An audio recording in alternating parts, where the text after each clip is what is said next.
The rain hammered against the floor-to-ceiling windows of their Queen and Hill apartment, a relentless Seattle symphony that Jack Thompson had grown to love over the years. It was late, past midnight, and the city lights blurred into a hazy glow below, like stars drowned in the Puget Sound. Jack sat in his leather armchair, nursing a tumbler of bourbon, the amber liquid catching the dim light from the lamp. Across the room, his wife, Emily, was curled up on the couch, her phone screen illuminating her face in soft blue pulses. She laughed softly at something, her fingers flying across the keyboard. It wasn't the laugh that bothered him. Emily had always had that infectious giggle, the kind that could light up a room even on the grayest Pacific Northwest day. No, it was the way she tilted the phone away from him, just slightly, as if shielding a secret. And the frequency, texts coming in at all hours, even now, when she should be winding down after a long day at the marketing firm downtown. Work stuff? Jack asked, trying to keep his voice casual. He shifted in his chair, the ice clinking in his glass. Emily glanced up, her green eyes wide for a split second before she smiled. Yeah, just wrapping up some emails. You know how it is with the new campaign. She set the phone face down on the coffee table and stretched, her yoga-toned arms reaching overhead. I'm beat. Coming to bed? Jack nodded, but as she padded toward the bedroom, he couldn't shake the knot in his stomach. They'd been married for 8 years, together since college at the University of Washington. He knew her rhythms, her habits. Lately, though, something felt off, like the rain outside had seeped into their home, turning everything damp and uncertain. He finished his drink and followed her, the city's eternal drizzle whispering doubts in his ear. Seattle in autumn was a watercolor painting of grays and greens, where the Space Needle pierced the low-hanging clouds like a defiant needle. Jack worked as a software engineer at a mid-sized tech startup in South Lake Union, the heart of the city's booming innovation district. Morning started with a ferry ride from Bainbridge Island. No, wait, they lived in Queen and now, but Jack commuted via the light rail, dodging tourists with umbrellas and locals in Gore-Tex jackets.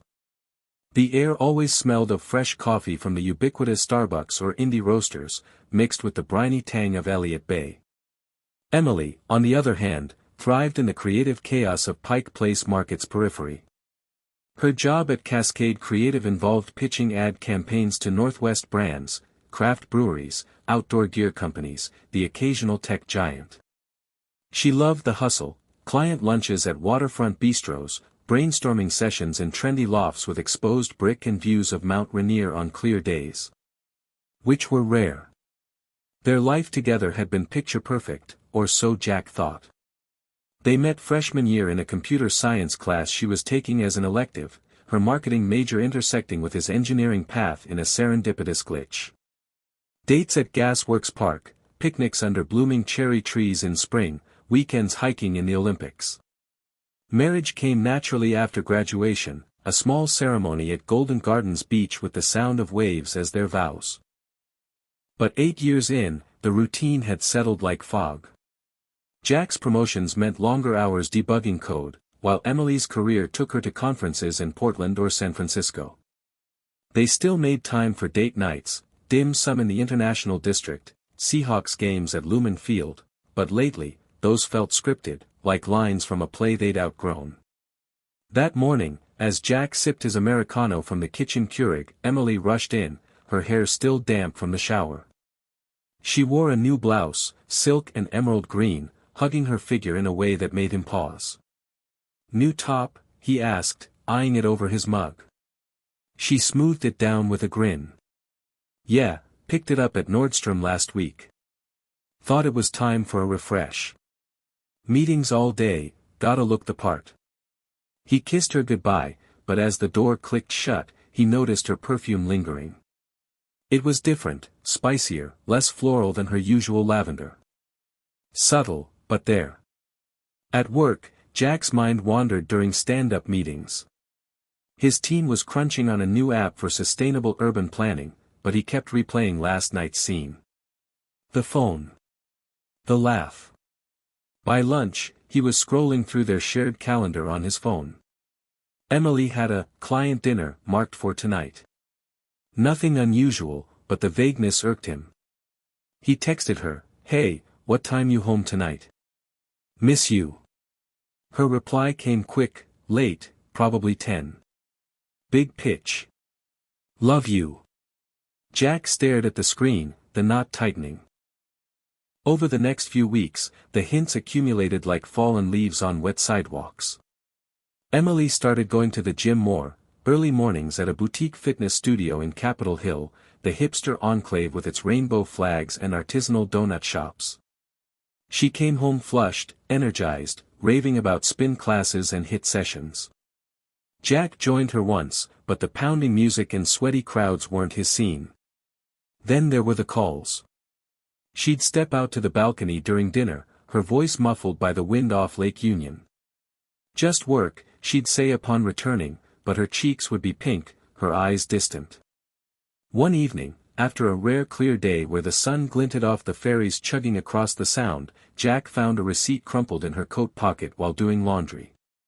Dinner for two at Canlis, the upscale restaurant with panoramic views of the city. $250. Dated last Thursday, when she'd said she was at a team happy hour. His heart pounded. He confronted her that night over takeout pho from a spot in Ballard. "What's this?" he asked, sliding the receipt across the table. Emily's fork paused mid-air. She glanced at it, then met his eyes. "Oh, that? Client dinner. Expense account, why? It says table for two. Who was it?" She sighed, setting down her fork. "Mark from the brewery account. He's a big fish, Jack. We closed the deal." "What's with the interrogation?" Her tone was defensive, a edge he'd rarely heard. Jack backed off, mumbling an apology, but sleep evaded him that night. The rain pattered on, a constant reminder of the storm brewing inside. He started paying attention. Noticed how she password protected her phone, something new. How her wardrobe evolved, sexier heels, lingerie he hadn't seen before. And the sex, when they had it, it felt mechanical, like she was going through motions.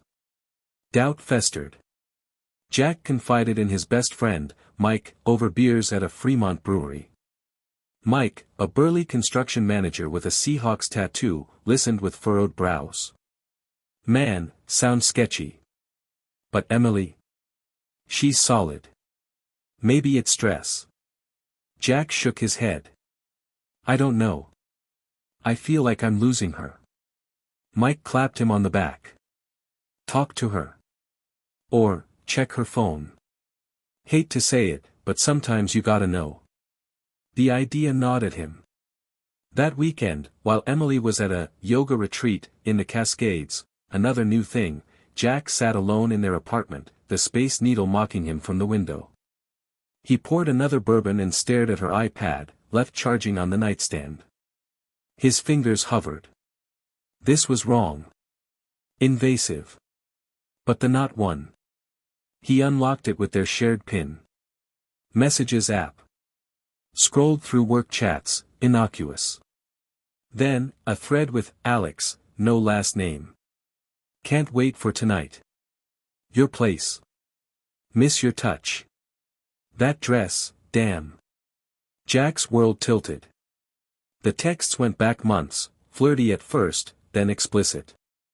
Photos. Locations, a hotel in Belltown, a bar in Pioneer Square. Alex. Who the hell was Alex? He slammed the iPad down, bile rising. The rain outside turned to a downpour, mirroring his rage. Emily returned Sunday evening, her face glowing from the retreat. Jack waited in the living room, the iPad on the coffee table like evidence in a trial. "Hey, honey. Missed you," she said, dropping her bag.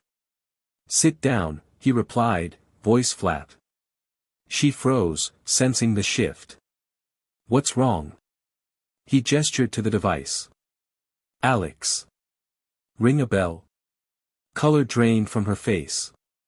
She sank onto the couch, hands trembling. Jack, how?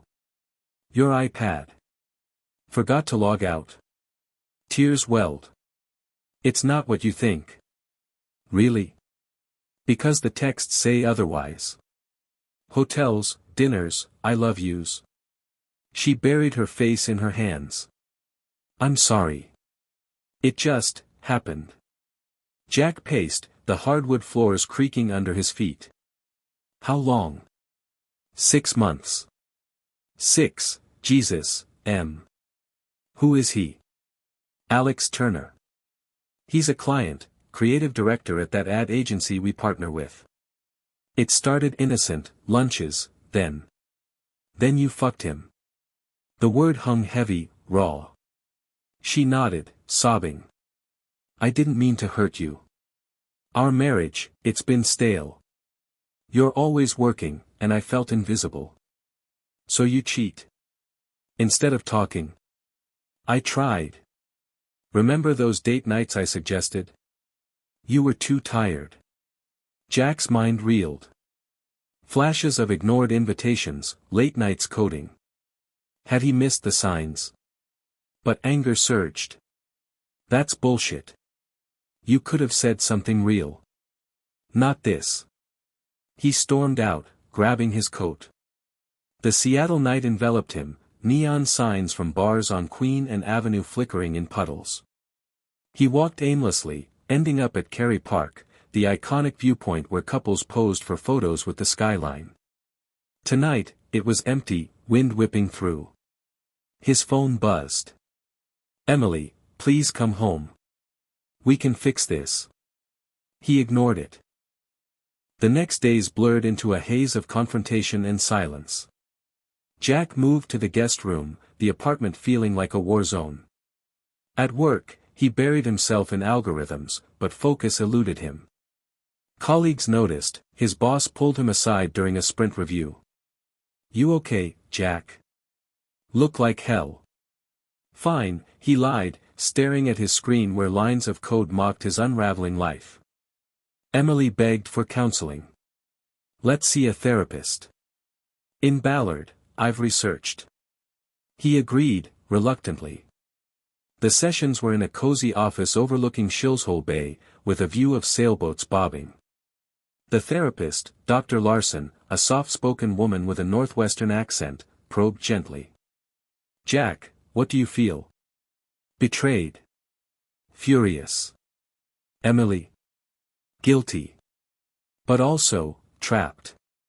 They dissected their marriage, Jack's workaholism, Emily's need for excitement. But beneath, Jack seethed. Alex's name loomed, unspoken. One twist came mid-session. Emily admitted Alex wasn't just a fling. He's different. Passionate. Makes me feel alive. Jack's fists clenched. So what, you're in love? I don't know. The drive home was silent, rain sluicing down the windshield of their Subaru Outback, a quintessential Seattle car.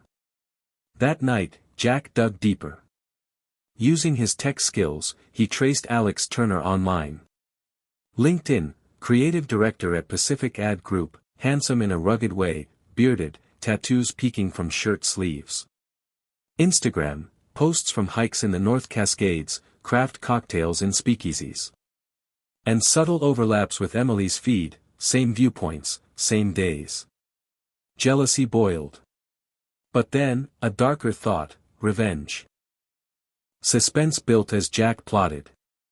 He feigned reconciliation, suggesting a weekend getaway to Whidbey Island, ferry rides, beach walks, rekindling. Emily jumped at it, hopeful. But secretly, he contacted a PI friend from college, now in Tacoma. Tail her. See if it's over. Reports came, Emily meeting Alex at a coffee shop in Fremont, stolen kisses in alleys. Proof in hand, photos, timestamps, Jack's plan crystallized. The getaway was picturesque, cabin in Langley, overlooking Saratoga Passage. They arrived Friday, the island's rural charm a contrast to urban Seattle, farms, wineries, Deception Pass Bridge arching dramatically. That evening, over wine by the fire, Emily leaned in. "This means everything, Jack. I ended it with him." Liar, he thought. Saturday, they hiked Ebby's Landing, waves crashing below bluffs. Jack's phone pinged, "PI update, Alex in Seattle," but Emily's texts to him, "Miss you. Back soon." Tension peaked at dinner in a seaside restaurant. Oysters from Penn Cove, local Pinot. Jack said, voice steady. "I know it's not over." Her fork clattered. "What?"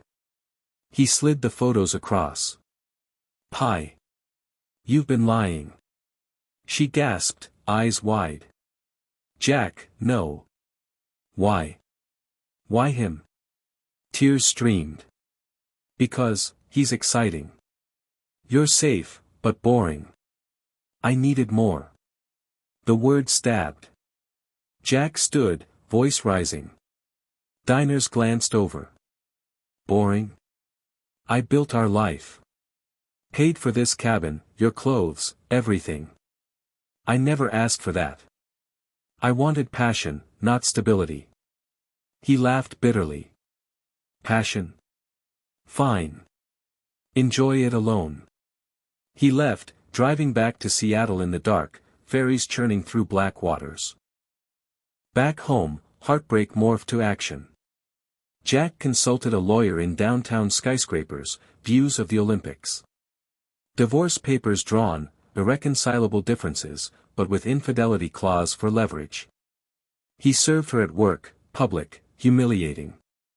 Emily's office in a converted warehouse, exposed beams and ping-pong tables. The process server handed them over during a meeting. She called, hysterical.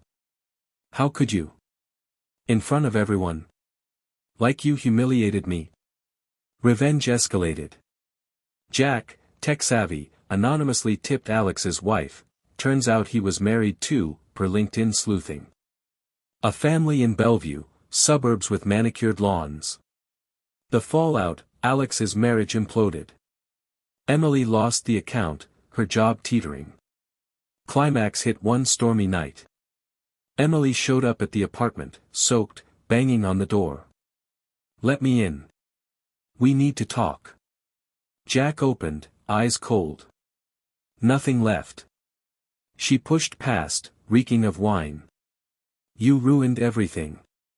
Alex's wife left him. "My career. Your choices."